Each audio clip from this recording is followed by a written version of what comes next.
Sometimes the people we've lost forever walk back into our lives in the most unexpected ways, and sometimes the miracles we've stopped believing in happen in the middle of an ordinary Tuesday night shift. What I'm about to tell you is a story that will remind you that hope should never be abandoned, that family bonds can survive decades of separation, and that sometimes the universe conspires to bring people back together in ways that seem almost impossible. This is the incredible true story of how an emergency room doctor in Chicago discovered that the Jane Doe patient she was treating was actually her sister who had vanished without a trace 23 years earlier. The story begins on two separate timelines that would eventually converge in the most extraordinary way. Dr. Rebecca Chen was 38 years old in the spring of 2023, a respected emergency medicine physician at Chicago Memorial Hospital. She was known among her colleagues as someone who remained calm under pressure, made quick and accurate diagnoses, and treated every patient with the same level of care and attention regardless of their circumstances. She had been working in emergency medicine for 12 years, and she was good at her job because she understood that every person who came through those doors was someone's loved one, someone who mattered. But what most of her colleagues didn't know was that Rebecca's dedication to helping people find their way home, to reuniting families, to never giving up on patients even when their situation seemed hopeless, came from a place of profound personal loss. Rebecca had a sister named Rachel, her twin sister, who had disappeared in the summer of 2000 when they were both 15 years old. The girls had been inseparable growing up in their suburban Chicago neighborhood, sharing everything from clothes to secrets to dreams about their future. They had that special connection that twins often have, where they could finish each other's sentences and know what the other was thinking without words. On June 15, 2000, Rachel had left their house to walk to the local library, a trip she had made hundreds of times before. It was a sunny Saturday afternoon, and Rebecca had stayed home to work on a school project. Rachel never made it to the library, and she never came home. The investigation that followed was extensive but ultimately fruitless. There were no witnesses, no surveillance footage from that era, and no evidence of what had happened to Rachel. She had simply vanished between their family home and the library, a distance of less than a mile through a safe, suburban neighborhood. For years, the Chen family searched desperately for Rachel. Rebecca's parents, David and Susan Chen, spent their life savings on private investigators, distributed thousands of flyers, and never gave up hope that their daughter would be found. But as years turned into decades with no trace of Rachel, the investigation went cold, and most people assumed that Rachel had been abducted and killed, even though no body was ever found. The disappearance had devastated the Chen family. Rebecca's parents aged rapidly under the weight of their grief and the not knowing that is perhaps the worst kind of loss.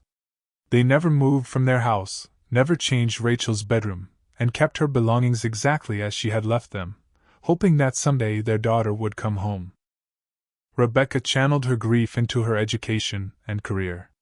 She excelled in school, got into medical school, and specialized in emergency medicine partly because she wanted to be the kind of person who helped others in their worst moments, the way she wished someone could have helped Rachel.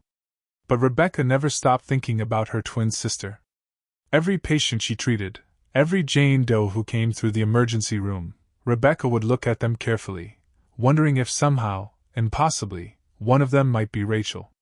She knew it was irrational after so many years, but she couldn't help herself. "You can't save everyone," her colleague Dr. James Morrison told her one night after Rebecca had spent an extra 2 hours working to identify an unconscious homeless woman who had been brought in.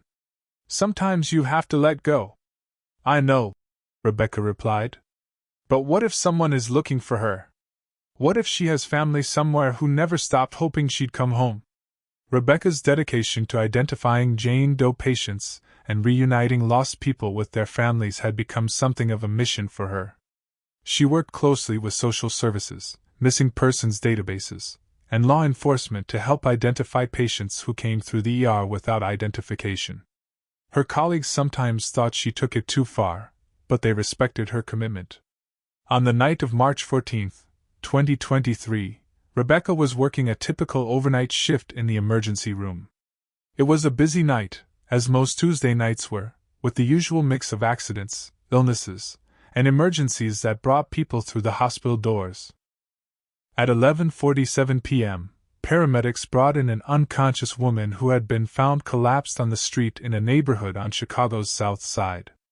The woman appeared to be in her late 30s, was severely malnourished, and had injuries consistent with years of drug abuse and living on the streets.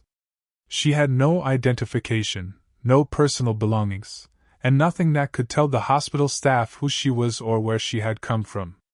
Jane Doe, approximately 35 to 40 years old, the lead paramedic told Rebecca as they transferred the woman to a gurney. Found unresponsive near Roosevelt and State. Possible overdose, but her vitals are stabilizing now. Rebecca began her examination, going through the routine steps she had performed thousands of times before. She checked the woman's vital signs, looked for track marks or signs of drug use, and examined her for injuries. The woman was breathing on her own but remained unconscious, her body fighting against years of neglect and abuse. As Rebecca worked, cutting away the woman's filthy clothing to check for injuries, she noticed something that made her hands freeze in mid-motion. On the woman's left shoulder blade was a birthmark, a distinctive port wine stain shaped roughly like a butterfly. It was a birthmark that Rebecca had seen every single day of her childhood, because her twin sister Rachel had had an identical birthmark in the exact same location. Rebecca's breath caught in her throat. She stared at the birthmark, her mind racing. It couldn't be. After 23 years, the odds of Rachel walking into her emergency room were astronomical. This had to be a coincidence, another woman who happened to have a similar birthmark. But even as Rebecca tried to rationalize what she was seeing, another part of her brain was cataloging other details. The woman's age was about right, she would be 38 now, the same age as Rebecca. Her height and build were similar to what Rachel's adult body might have looked like. And there was something about the shape of her face, despite being gaunt and weathered from years of hard living, that seemed hauntingly familiar. "Dr. Chen, are you okay?" A nurse named Angela noticed Rebecca had stopped moving, still staring at the unconscious patient. "I need..." Rebecca's voice came out as barely a whisper. She cleared her throat and tried again. "I need to run a DNA test on this patient. And I need security camera footage from wherever she was found. And contact the police about checking her fingerprints against missing persons databases." Angela looked confused. "For a Jane Doe overdose? That's pretty extensive for..." "Please," Rebecca interrupted, her voice shaking. "Just trust me. This is important." Over the next several hours, as Rebecca worked to stabilize the patient and ensure she would survive whatever combination of drugs and malnutrition had caused her collapse, she also set in motion a series of tests and inquiries that would finally answer the question that had haunted her family for 23 years. The fingerprint analysis came back first. The woman's prints were in the system, not from any criminal record, but from when she had been reported missing in 2000. The fingerprints matched those of Rachel Chen, taken when she was 14 years old during a school fingerprinting program. Rebecca had to sit down when she got the news. After 23 years, her twin sister was alive. She was in terrible condition, she had clearly been through unimaginable trauma, but she was alive and lying on a gurney 15 feet from where Rebecca was standing. Rebecca called her parents immediately, even though it was 3 in the morning. "Mom," she said when Susan Chen answered the phone, her voice thick with sleep and concern. "Mom, I need you and Dad to come to the hospital right now. I found Rachel. She's alive."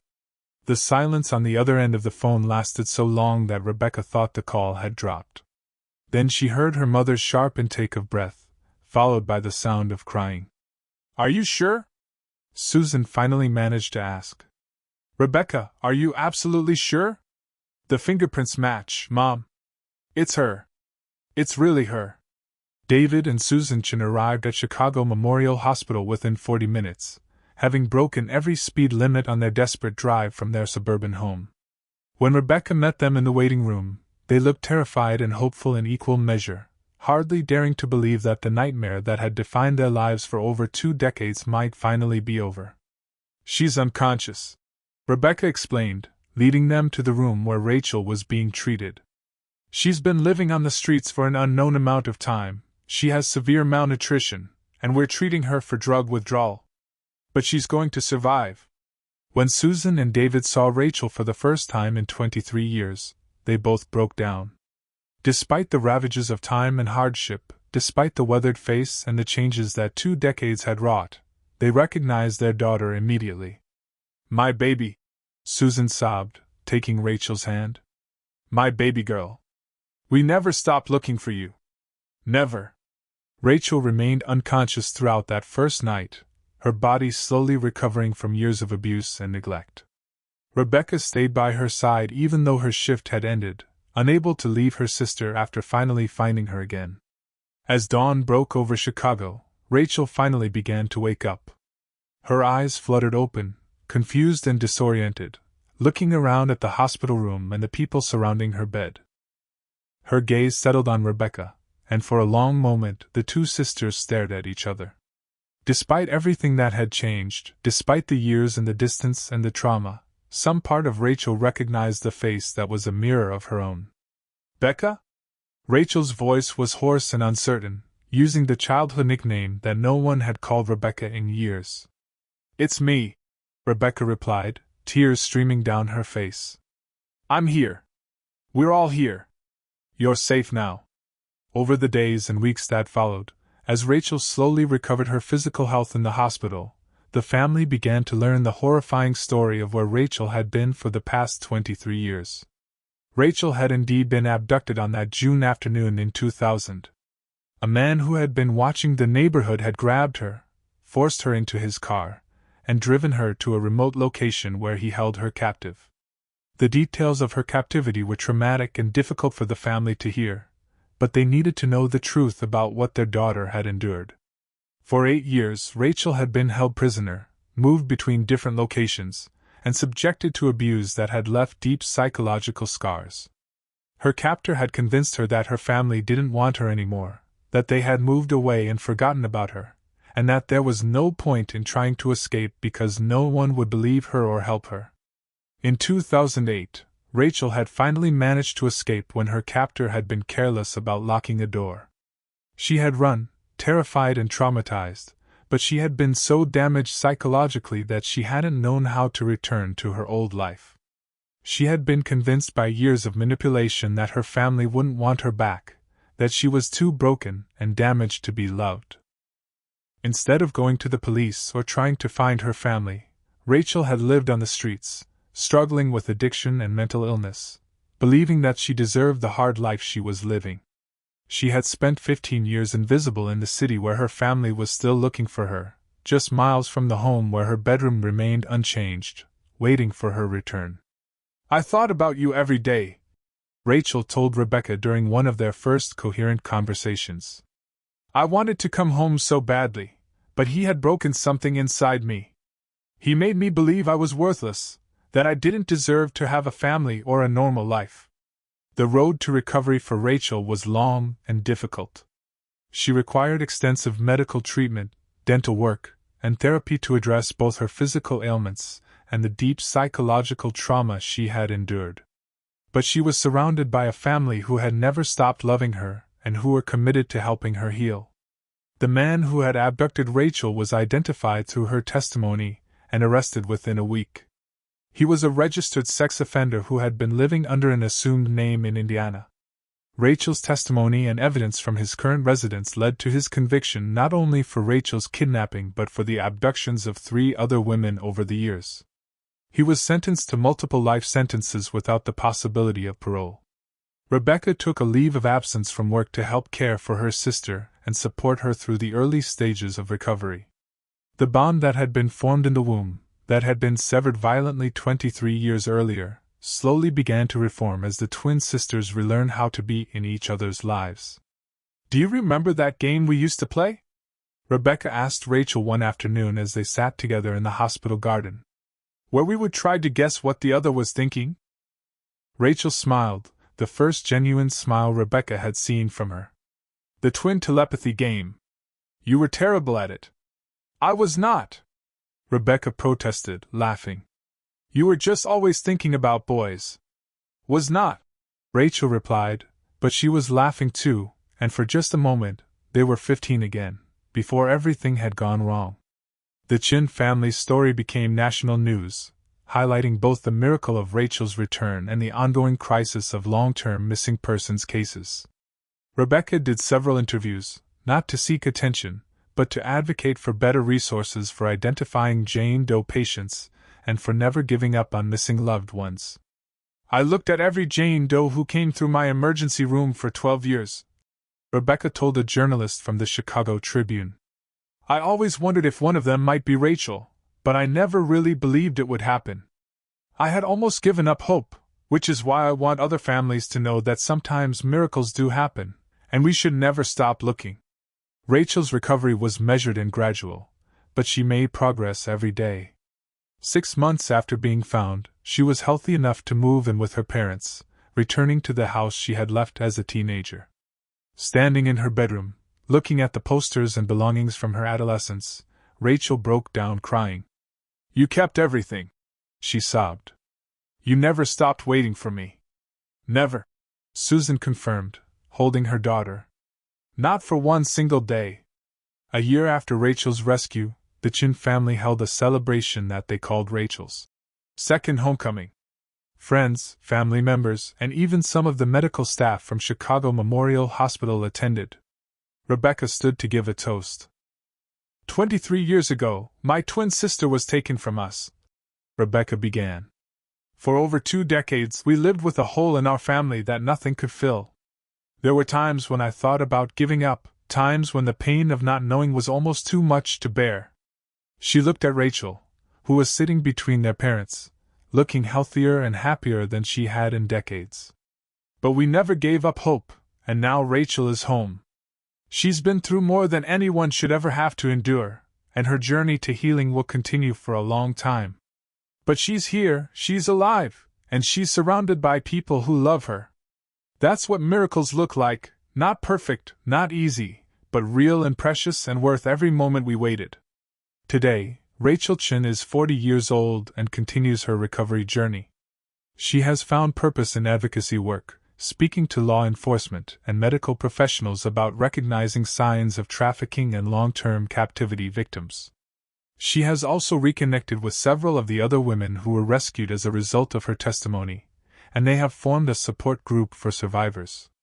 Rebecca returned to her work in emergency medicine, but with a renewed understanding of the importance of her mission to identify Jane Doe patients and reunite lost people with their families. She has helped establish a protocol at Chicago Memorial Hospital for more thoroughly investigating unknown patients and cross-referencing them with missing persons databases. The twin sisters, who had been separated for so long, have rebuilt their relationship and now speak daily.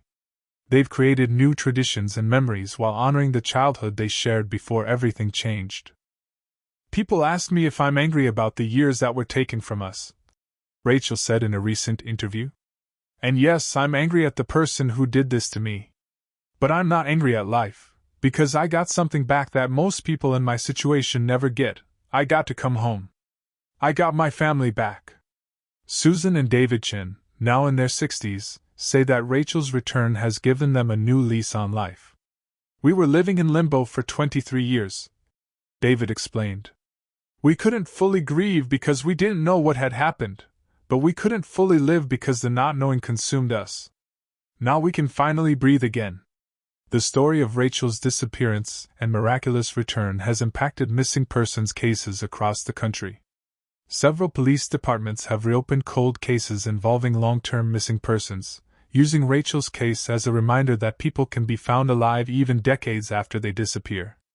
The Chen family has established a foundation that provides resources for families of missing persons and funding for medical facilities to better identify and assist Jane Doe patients. They work closely with law enforcement and medical professionals to improve systems for reconnecting lost people with their families. For Rebecca, the night she recognized her sister's birthmark in the emergency room remains the most profound moment of her career and her life. It validated her instinct to look carefully at every patient, to never dismiss anyone as just another Jane Doe, and to trust that sometimes the impossible is actually possible. "I tell medical students now that every patient has a story, And every Jane Doe is someone who matters to someone else, Rebecca says. We have a responsibility to see them, really see them, because you never know when the person you're treating might be someone's missing daughter, someone's lost sister, someone's long-lost loved one. The Chen family story reminds us that hope should never be abandoned, that love can survive any separation, and that sometimes the people we've lost can find their way back home in the most unexpected ways. It reminds us that miracles do happen, not through magic or divine intervention, but through the dedication of people who refuse to give up and who keep looking, keep searching, and keep hoping against all odds. 23 years is a long time to wait for a miracle, but for the Chen family, every moment of waiting was worth it to have Rachel home again. And for Rebecca, the emergency room doctor who never stopped looking for her sister in every Jane Doe patient she treated, the lesson is clear. We should never underestimate the power of persistence, the importance of paying attention, and the possibility that today might be the day that changes everything. Don't forget to like the videos and subscribe to the channel for more short stories.